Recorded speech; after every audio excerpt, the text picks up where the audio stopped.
Rick, and this is Talk Tonic here at Retail Now 2024. I'm here with a longtime industry friend of mine, Anthony Presley from TimeForge. Anthony, thanks for joining us. Thanks for having me. Great to be here. It's great to hang out with you. There are so many topics that we could discuss, but I've kind of been going through things in my head, and I think a great place to start is software companies, point of sale companies. A lot of them have this like not invented here syndrome. You know, the NIH.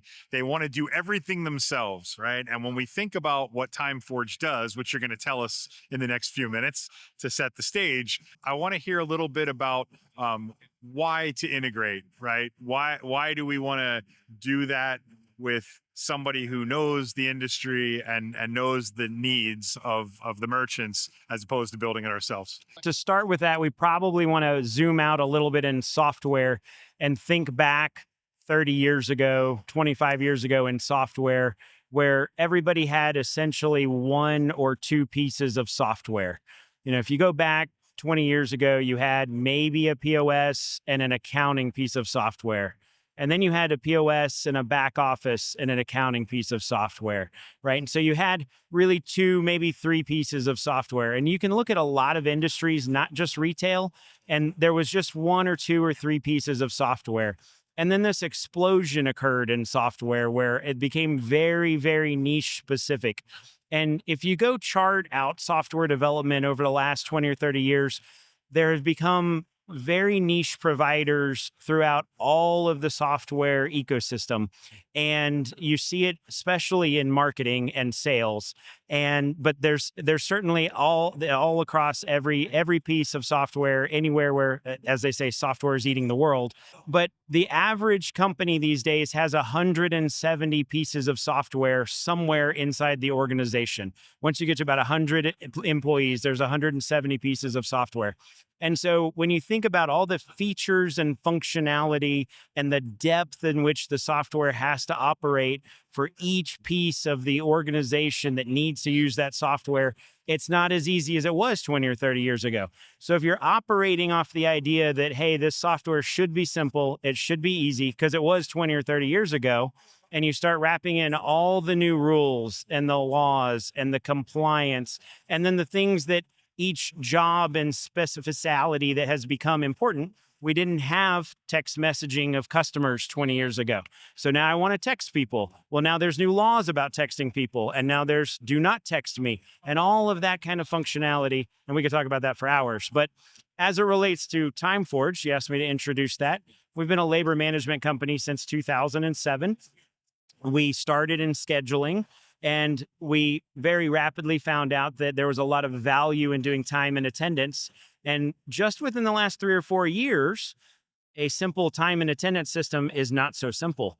There's now about 10 or 12 states that actually mandate that calculating a labor cost actually requires that you have to know what the schedule was. But not just what the schedule is today, you have to know what the schedule was 2 weeks ago. And then you have to know if the schedule got modified from where it was 2 weeks ago to today. And there's laws on the books in several other states that are going to make that even more complicated to calculate what the schedule was, which changes what the calculations are.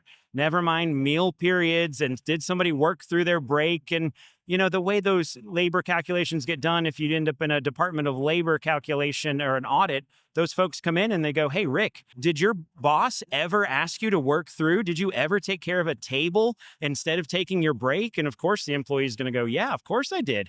Of course that happened. And so at that point in time, you're going, hey, was I responsible for that? And so now you're going, hey, as an ISV, as a provider of software, is it really in your best interest to try and do everything 170 vendors were responsible for doing 20 years ago, or should you focus on your niche and find a partner? It's a very long answer to your simple question because it's hard. Yeah, absolutely. And I think the number one word in all of that is compliance, right?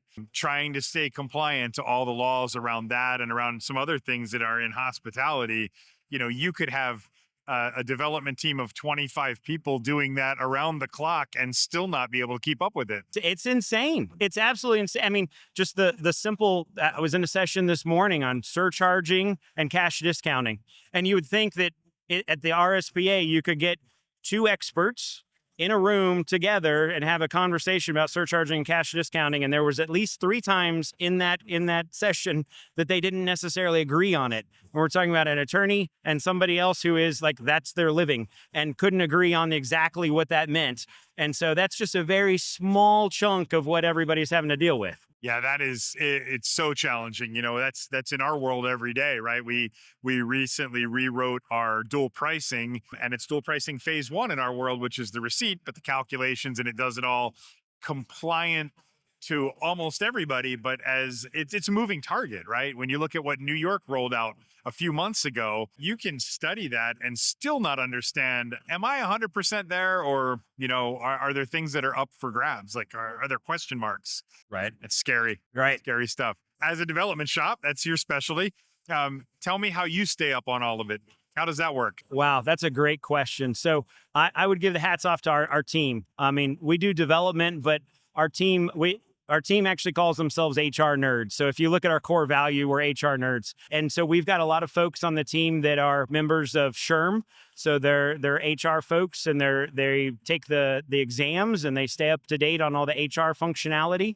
And so we're in sync with all 50 states and some non-states. So we do Canada, we do other, Canadian stuff, and we're keeping up to date with all the lawsuits and all the fun stuff going on there. And then we take those practices, we work with various consultants in the industry, and then we apply that into our software. And then we've got to work with our customers because, funny enough, like, attorneys are not always really clear and the laws are not really clear. And so sometimes it's up to interpretation. And so we've got to go through and figure that out. And then we build software around the continually moving, where's the puck going to be, right? And where do we think it's going to land here in the next year or two? And we're always moving it around. That may be a cycle around DEI. It may be a cycle around applicant tracking and onboarding and earned wage access and consumer lending. I mean, there's a lot of stuff going on the employee side of stuff. In what we do with resellers and resellers who have merchants, earned wage access is something that's been coming for a little while and gaining a little bit more popularity. Tell me a little bit about it, and then we'll expose here a little bit of how can a reseller partner leverage that. How can they make some money on that? Because I know that's a spot where they can get in on some revenue. It's been evolving. I would say that the industry knows about this from years ago. This used to be called a pay card, right? So years ago, there was this pay card concept, right? Employees could get, and those were essentially closed loop pay cards. That's evolved quite a bit from that. So maybe 2 or 3 years before COVID, there were several companies that came out with this idea of fintech banking, and they could see, hey, I'm getting paid every week. As an employee, my employer's hitting my bank account. They knew roughly how much I was getting paid. And so they could intercept that. And they knew then, hey, if they're getting paid, then maybe I could advance them a little bit of money. And so now they could essentially create, it's not quite a loan. There's some federal laws that are not quite there. It's not quite regulated. You can now get into this money stream where somebody could basically get a small advance on it. So earned wage access is this concept of I clock in, I clock out, I get paid before I get to my car. And so it's an e-wallet. You're getting 60, 70, 80% of your money before you get to your car. You could obviously take less if you want to. It's not a loan, at least the way we do it. Some people do it differently. But that money, if you will, is essentially moving forward pay date. So instead of getting paid once a week or once every 2 weeks, you're now getting paid per shift. It's very common in the medical industry. Nurses have this happen all the time. You clock out at 8 a.m. and from your midnight shift, and at 8:01, you get hit with your, it shows up in your bank account. So it's very common in the nursing medical industry. We're doing the same thing in the retail space. And again, it's not an advance because the restaurant or the retailer's on the hook. That's a liability. It's on their books. And in certain states, they actually have to keep that money. California, you have to keep that money on the side because if you go out of business, you owe those employees that money. And so we're essentially allowing that. We've partnered with a bank to advance that. And so there's several providers in the space that do that. And we've generated that. We've generated a couple of partnerships with Venmo and PayPal that will actually provide that money to the employee. in a way that the employee can get paid a little extra. So if you were going to get $50 for your bartending shift, maybe you get $52 for your bartending shift, because PayPal and Venmo want to loan that money to restaurants to fix their fridge or buy some new menus. And so they want that money as assets. And so this becomes a fintech play for the large banks, similar to the way interchange has been used in the past on the credit card side of things. How do people monetize it in our world? Resellers, for instance, how can they make money from that? Yeah, so resellers, and this is a relatively new program. As far as I know, we're one of a few that are doing it in the retail space. So simply jump on our website, contact me, go to timeforge.com, and we can set you up with a program. They don't even have to use our program, TimeForge, to run the time and attendance. You can use any POS for the most part, any time clock system, and we set you up with that, and we use our software as middleware, essentially. And then as the employees use that money, depending on how they're using the money and what we call the modality, if they go to PayPal or if they go to ACH to their bank, or if they use it as a credit or debit card, then that money comes back and it gets split with the dealer. One of the things resellers are always looking for is, ways to be more sticky with their merchants, right?